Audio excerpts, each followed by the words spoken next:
어요. 그런데 한 할머니 권사님은 설교를 열심히 듣고 계시는데 바로 옆에 있는 청년이 꾸벅꾸벅 졸고 있는 거예요. 그래서 하도 해도 너무 이게 신경 쓰이고 계속 자고 있으니까 목사님이 화가 나가지고 버럭 소리를 질렀어요. 권사님, 거기 옆에 있는 청년 좀 깨워주세요. 그러자 권사님이 하시는 말씀이, 재우기는 자기가 재워놓고는 왜 나한테 깨우라고 신경질이야? 라고 했더랍니다. 예, 그렇죠. 이상하게 밤에 자려고 하면 잠이 잘 안 오는데 이 설교 말씀을 듣고 성경책만 펴면 이렇게 잠이 잘 오는가, 이게 참 난 알 수 없도다. 그렇습니다. 자, 계속해서 이제 고린도 교회에 관여해서 말씀을 하고 있어요. 고린도 교회가 분열을 하고 있어요. 분쟁이 일어났는데 오늘 말씀을 보니까 그 분열의 원인이 무엇인가? 세상 지혜라고 말씀을 하고 있습니다. 즉 세상의 지혜는, 세상에서는 이게 지혜로운 거고 합리적이고 옳은 방법인 것 같은데 이게 교회에 들어오면은 교회를 분열하도록 하는 원인이 되더라는 거예요. 왜 그럴까요?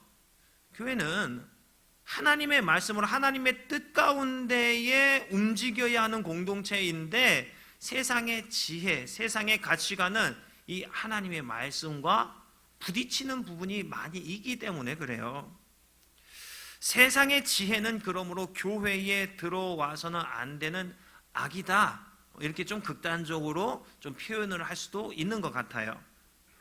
사도 바울은 고린도 교회가 분열하게 된 원인인 세상 지혜, 이것과 하나님의 지혜를 대조시키고 있습니다.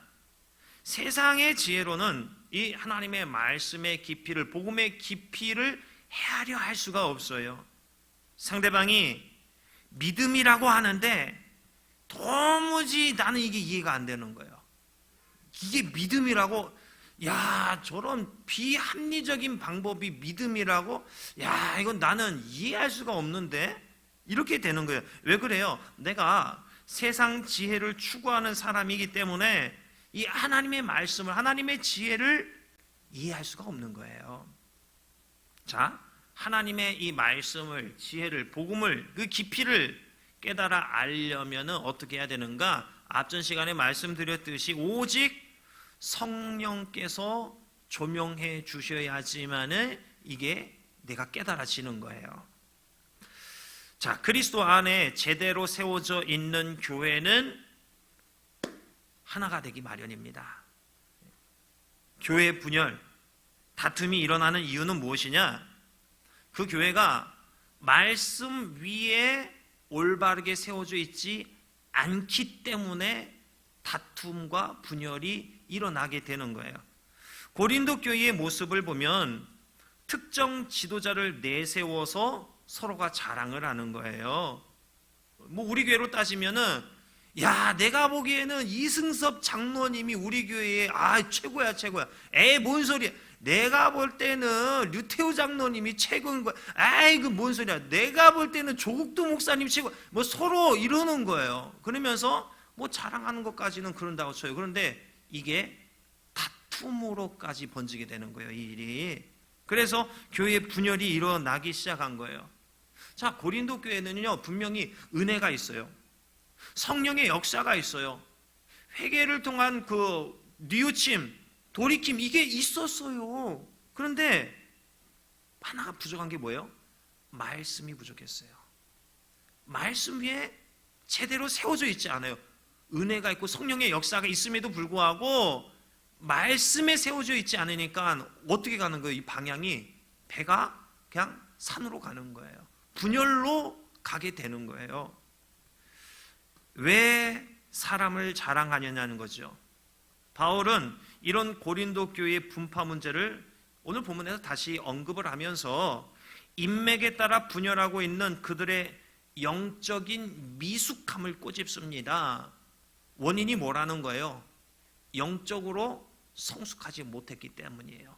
말씀이 안 들어가니까 말씀을 기초로 해서 그 사람들이 세워져 있지 않으니까 어때요? 영적으로 자라지 않아요. 계속 미숙한 상태로 남아있는 거예요. 분열의 원인이 뭐라는 것입니까? 영적으로 성숙하지 못한 것, 미숙함입니다. 성숙한 그리스도인은요, 참습니다. 품어버립니다. 그런데 미숙한 성도는 참지 못해요.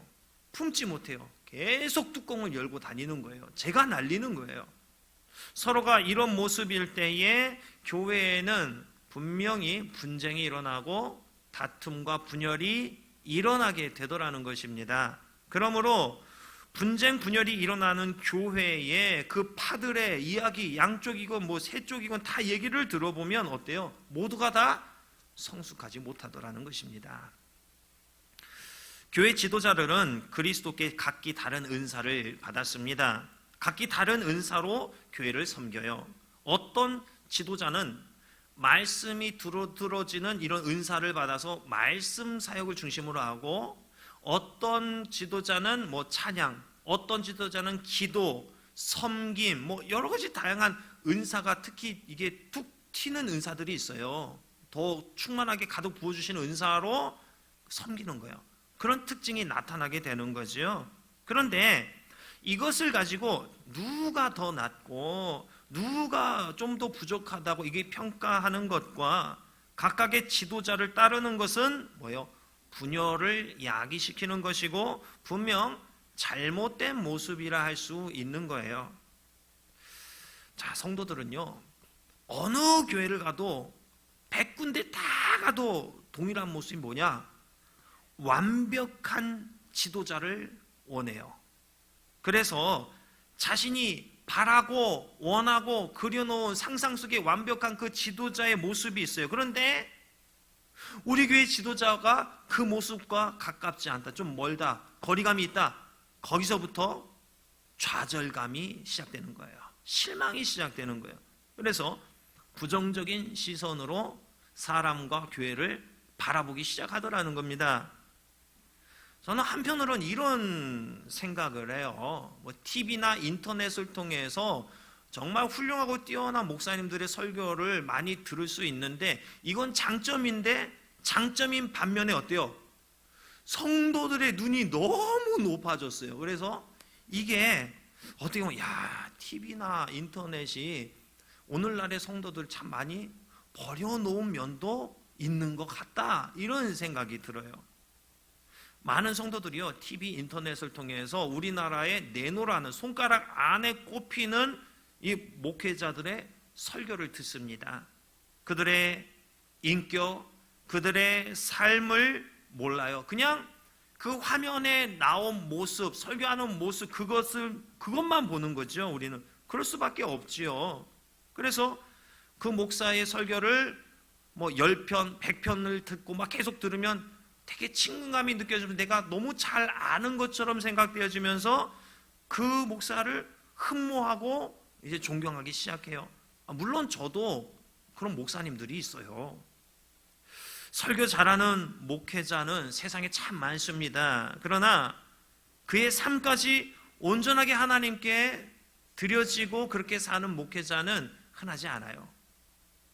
어떤 목사님은 이런 생각을 했더랍니다. 그렇게 그 목사님이 좋으면 그 교회 다니지, 왜 우리 교회 나오면서 목회자 흠집 내고 다른 성도에게 좋지 않은 영향을 끼치는 거야? 이런 생각을 했더래요. 여러분 오해하지 마세요. 제 얘기 아니에요. 이런 생각이요, 뭐 저 같은 경우는 대놓고 어떻게 이런 걸 얘기를 합니까? 예? 어떻게 보면은 이치를 따지면 말은 바른 말일 때 있어요. 그러나 이 마음에 떠오르는 생각을 여과 없이 이걸 다 해봐요. 만약에 제 감정에 있는 것을 다 풀어본다고 생각해봐요. 노하우 교회요? 1년 못 갈 거예요. 예. 풍비박산 나는 거죠. 저는 제 자신이 부족한 사람이라는 걸 알기 때문에 생각대로 말하고 생각대로 행동하는 것은 제 자신에게 누워서 침 뱉기라고 생각이 들어요. 나중에 분명 후회하게 될 것을 알기 때문에 들어도 못 들은 척, 알아도 모르는 척 하는 거지요. 제가 개척한 교회라면 좀 소신 있게 할 소리 하고 목회할 수 있을 것 같아요. 그러나 이 교회 입장에서 볼 때는요, 제가 이 교회 몇 번째 담임인 줄 아십니까? 몇 번째일까요? 12번째. 다른 의견 없습니까? 의견은 없나요? 12번째랍니다. 예, 그래요. 이 교회 입장에서 보면 저는 어떤 사람이에요? 어떻게 보면 지나가는 사람으로 보일 수도 있는 거예요. 여지껏 그래 왔듯이 그렇게 보일 수도 있는 거예요. 스쳐 지나가는 한 명의 목회자로 보일 수도 있는 거예요. 함부로 그래서 제 신앙의 잣대로 교회를 재단하고 제 신앙 스타일대로 고칠 수 없는 거예요. 힘들다고 아니라고 하면은 어르고 달래고 저의 생각을 수십 번씩 내려놓고 하자는 대로 따라가요. 제 마음은 때로는 타들어갈 때 있어요. 그런데 어쩔 수 없어요. 다양한 생각과 환경의 성도님들과 함께 목회하는 것이기 때문에 아무리 저의 생각이 옳은 것 같아도 이거 강하게 주장할 수가 없는 거죠. 해서는 안 될 때가 있는 것이죠. 또 한편으로는 부족한 목회자를 믿어주고 신뢰하는 그런 마음을 주는 성도님들도 계셔요. 근데 저는 사람은 이기적이잖아요. 또 자기밖에 모르잖아요. 저라고 별반 다를 거 있겠습니까? 마음속으로 모든 성도님들이 이랬으면 좋겠다, 나를 지지했으면 좋겠다, 이런 생각, 욕심 품게 되겠죠. 자, 한편으로는 근데 이게 가능한 일입니까? 이거 불가능한 일이에요. 그래서 한편으로는 이런 분도 있겠다, 이런 생각도 들어요. 이번에도 내 마음에 안 드는데 좀처럼 저 양반 바뀔 것 같아 보이지도 않는 것 같은데 언제나 갈까? 이제 갈까? 저제 갈까? 이렇게 생각하고 있는데 벌써 4년째 여기서 목회를 하고 있으니 어때요? 한편으로 이런 분이 계시다면 얼마나 그 마음이 답답하겠습니까? 목회 현장에서요, 제 마음대로 되는 것보다 마음대로 안 되는 게 훨씬 많습니다. 우리 모두가 이래요. 여러분도 그렇잖아요. 100% 맞으면 거기가 어딜까요? 그건 천국이죠. 이미 예수님이 재림하신 거지요. 내 마음대로 되지 않을 때 스트레스 받고 힘든 것을 선택하기보다 어찌되었든 우리는요, 하나님의 말씀에 귀를 기울여야 됩니다. 결국은 하나님의 말씀이에요. 상한 마음 위로되고 치료되는 것도 하나님의 말씀이에요. 분노가 치밀어 오르는 마음도 눌러주고 다시 돌이키고 은혜 받는 것도 결국에는 하나님의 말씀이에요. 사랑하는 성도 여러분, 여러분의 감정이 곧 여러분의 신앙의 본 모습인 것입니다. 지난 화요일 새벽에 이 감정에 대해서 말씀을 나누었어요. 이 시대 교회에요, 기적이 일어나고 있습니다. 이게 무슨 기적이냐? 기쁨이 없는데도 몇 년, 몇십 년씩 교회에 출석을 하고 있는 거예요. 이게 기적 중의 기적입니다. 이게 인간 승리와 같은 거예요. 차량 운행을 어제 오늘 하다 보니까 저희 산마리, 미라리, 어디죠? 그쪽에 보니까는 나무 막대기가 이파리 달린 게 이렇게 삼각형으로 이렇게 쭉쭉 이렇게 해서 높이 세워놨대요. 애들한테 이게 뭐냐 했더니 정월 대보름에 거기다 불 붙이면서 어른들 거기서 논다고, 먹을 것도 먹고 뭐하고 한다고 그 얘기를 하더라고요. 자, 오늘 크게 불장난합니다, 모입시다 하면 어때요? 오지 말라고 해도 이제 세상에 제일 재밌는 게 불구경하고 싸움 구경이잖아요. 네. 오지 말라고 해도 가게 되는 거예요. 그렇죠? 그런데 교회 은혜가 안 되고 예? 기쁨이 없는데도 어때요? 오라고 하는데 그걸 몇 년, 몇십 년씩 온다고 생각해봐요. 이 사람, 이 성도 정말 상 줘야 돼요. 이거는 기쁨이 없는데도 그 자리를 지킨다는 거는 이게 정말 힘들고 기적 같은 일이에요. 이거 인간 승리예요. 인간 승리. 그 마음가짐으로 공부를 하면 서울대 갈 거예요 아마. 자, 기쁨이 있고 재미가 있으면 신이 납니다. 흥이 납니다. 그래서 저절로 참석하게 되는 거죠. 기쁨이 없는데도 수십 년씩 출석한다는 거, 이거 정말로 대단해요. 예전에 작년엔가요, 송중기가 그 유명한 드라마에서 그런 대사를 하대요. 이 어려운 것을 제가 해냅니다 라고 하대요. 죄송합니다. 이 분위기가 아닌데, 이게 아닌데. 그렇습니다. 여러분, 우리가 셀 모임을 하고 어떤 모임을 자주 만들려고 하고 식사도 하는 이유가 뭐냐면요, 기쁨으로 모이는 그런 교회를 만들고자 하는 어떤 작은 바람이지요. 기뻐요. 교회 왔더니 너무 좋은 거예요. 그러면은요, 오지 말라고 해도 시간만 되면은 저정적으로 일어나서 참석하고 얼굴이 그냥 싱글생글 기쁨이 넘치고 그럴 거 아니에요. 저는 참 그런 교회를 꿈꾸고 있습니다. 끝없이 펼쳐져 있는 하나님으로 인한 기쁨의 삶이 분명 우리에게는 바로 문 앞에 있어요. 열면은 잡을 수 있어요. 주님이 문 밖에 서서 두드리노니 열면 예수 그리스도께 들어와 함께 더불어 먹고 산다고 말씀하셨잖아요.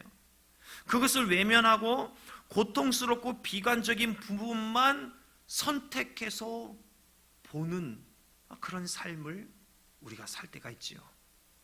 하나님이 예비하신 아름다운 삶이 분명 준비되어 있는데 그것을 누릴 수 있는데 그걸 누리지 못하고 스스로를 지옥에 잠기게 하더라는 거예요. 선하고 아름다운 게 있음에도 그거를 못 보고 부정적인 부분만 보는 거예요. 어찌 그 마음에 하나님 나라가 기쁨이 임할 수가 있겠습니까? 내 마음에 주님이 주시는 기쁨이 없다면 우리는 신앙생활을 다시 시작해야 됩니다. 기초부터 처음부터 다시 두드려 봐야 됩니다. 어디서부터 내 마음이 꼬이게 되었는지 거슬러서 따져 올라가 봐야 돼요. 내가 옳은 거 아니에요. 내가 세상의 중심 아니에요. 복음의 메시지가 선포되는데도 그 주님의 음성이 내게 들리지 않는 것은, 하나님의 말씀이 선포되어지고 있는데 내 마음이 움직이지 않고 가만히 있는 것은 그 복음이 나에게 비밀이 되어버린 거예요. 하나님의 자녀라면 복음이 보여집니다. 들려집니다. 마음으로 감동으로 느껴집니다. 회개라는 것은요, 내가 죄에 대해서 잘못했다고 용서를 비는 것이기도 하지만 잘못된 삶이 변화되어지는 것도 포함돼요. 그리고 또 마지막으로는 내게 예비해 놓으신 하나님의 준비로 인한 그 기쁨을 누리는 것까지도 포함됩니다. 이게 회개의 정의예요. 하나님으로 인한, 복음으로 인한 기쁨의 은총이 없다면 자신을 심각하게 다시 들여다 봐야 돼요.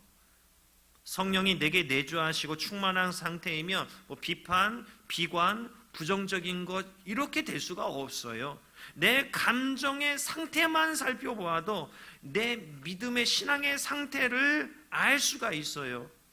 회개한 자의 특징 중 하나가 바로 기쁨이기 때문에 그렇습니다. 여러분, 영적으로 상태가 좋아봐요. 운전대 잡아도 바로 그게 드러납니다. 상대방 운전자가 가다가 이건 아니다 싶게 운전하는 걸 보고 내가 당하게 되더라도 어때요? 내가 기쁨이 넘치고 내 영이 현재 잘 되고 있으면 어때요? 그래요, 먼저 가세요. 괜찮습니다. 되게 똥마려운가 보네요. 먼저 가세요. 이런 말이 나오더라고요. 괜찮습니다. 할렐루야. 이게 돼요. 자, 반면에 영적으로 상태가 안 좋아 봐요. 조금이라도 뭔가 이상하거나 답답하게 운전하는 자를 만나보세요. 아이고, 그냥 미치고 환장해 버리겠네. 예? 저라고 운전하려면 뭐 하려고 이 복잡한 데를 차를 굳이 끌고 나왔을까 하면서 짜증 꼬라지라는 꼬라지는 다 내면서 운전하고 있는 나의 모습을 볼 수가 있어요. 운전하신 분 왜 이게 저만의 얘기인 것처럼 내 얘기 아닌 것처럼 하십니다. 이렇게 이 정도 말한 그래도 대단히 양호하지요. 예? 운전대 잡아보세요. 동물 종류가 입에서 툭 튀어나오고요. 특정 숫자가 툭툭 튀어나오고요. 그렇더라는 거죠. 여러분, 기쁨은 성령께서 주시는 은총입니다. 성령께서 부어주시는 기쁨이 나를 정복하는 거예요. 나를 장악해서 어떠한 상황에서도 그 환경을 이겨내고 내게 주시는 그 기쁨이 환경을 뚫고 표출이 되어집니다. 이거 어떤 것으로도 막을 수가 없어요. 기쁨 없이 내가 신앙생활을 하고 있다, 이것은요 스스로가 이 환경에 지배받고 있다는 것을 나타내는 거예요. 성령의 열매를 맺지 못하고 있다는 거예요. 하나님과의 관계를 바르게 맺지 못하고 있다는 것을 스스로가 입증하는 거예요. 여러분, 마음에 기쁨이 있습니까? 어떻습니까? 참된 신앙인은요 기쁨이 넘칩니다. 사랑하는 성도 여러분, 기쁨이라는 감정을 통해서 자신의 신앙 상태를 점검하세요. 그리스도인의 기쁨은 환경에 지배되지 않습니다. 절대적이고 초월적인 기쁨입니다. 환경의 지배를 받아서 기뻐하지 못한다는 것은 이거 정말 안타까운 일입니다. 신앙생활은 기쁜 거예요. 하나님과 이 관계를 맺고 있는데 어찌 안 기쁘겠습니까? 여러분, 하다못해도요 뭐죠? 그 트로트 가수 중에 그 전복 그 한 게 누구죠? 누구라? 영탁이. 예. 이런 건 빨리 하셔.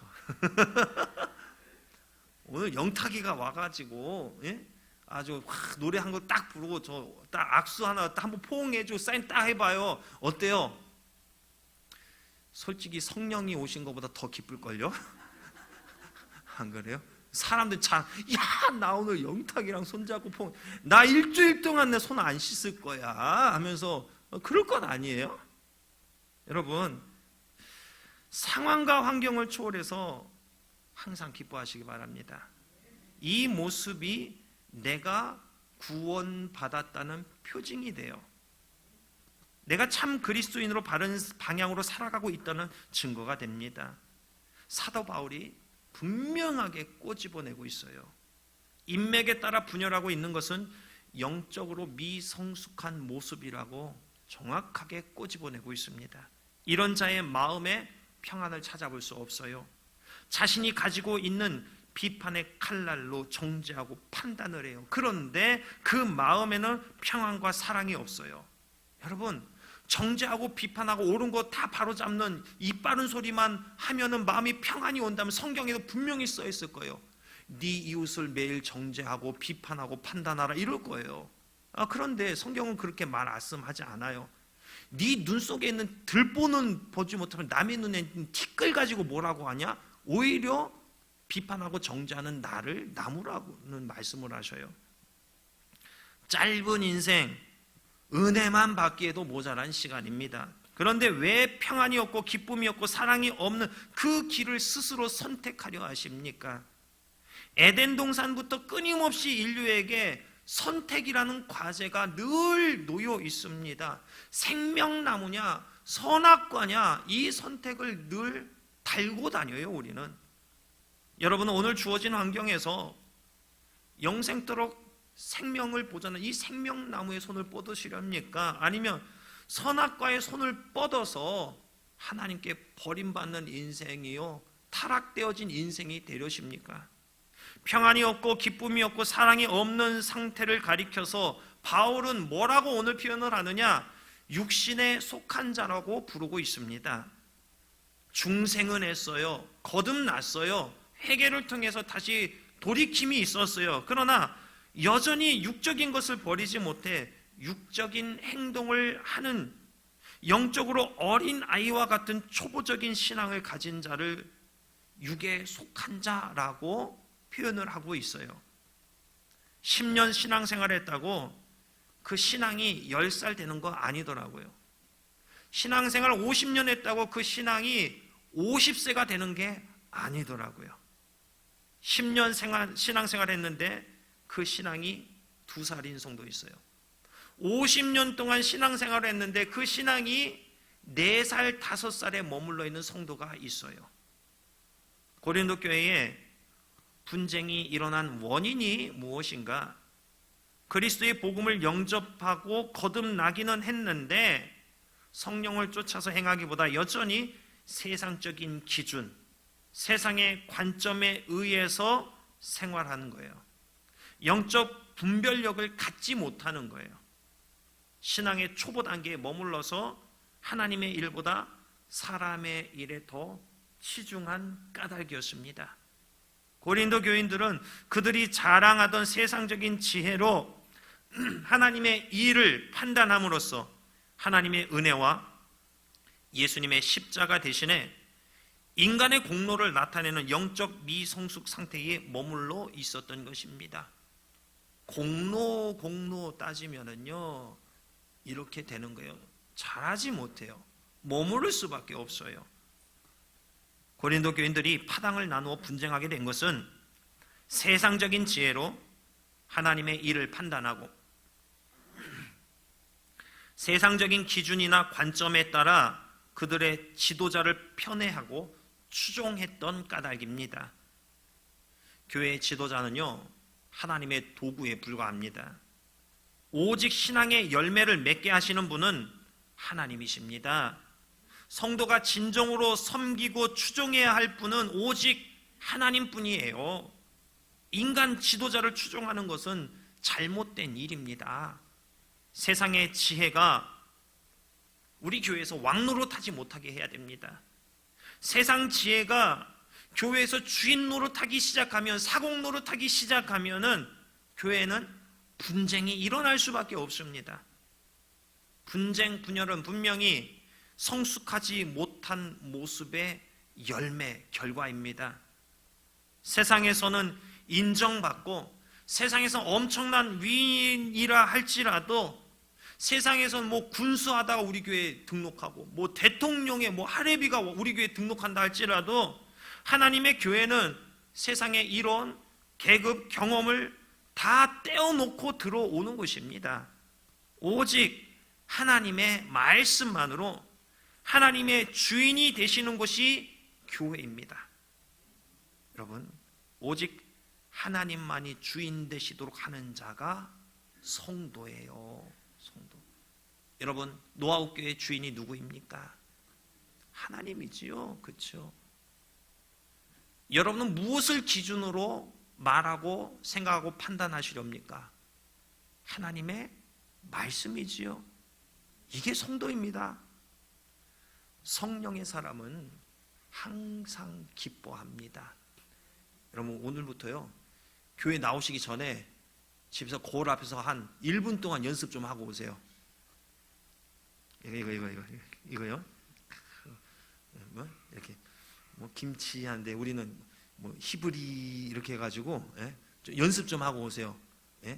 앞에서 딱 인사 나오는데 딱 처음 들어오는데 그러면 하면은 아이고 권사님, 아이고 이래야 되는데 이렇게 들어오면 그래. 여러분 좀 연습하세요. 이거 훈련이 돼야 됩니다. 그래서 원매 노아우 교회 이게 등록해서 갔더니만 사람들이야 다 열하고만 본다야.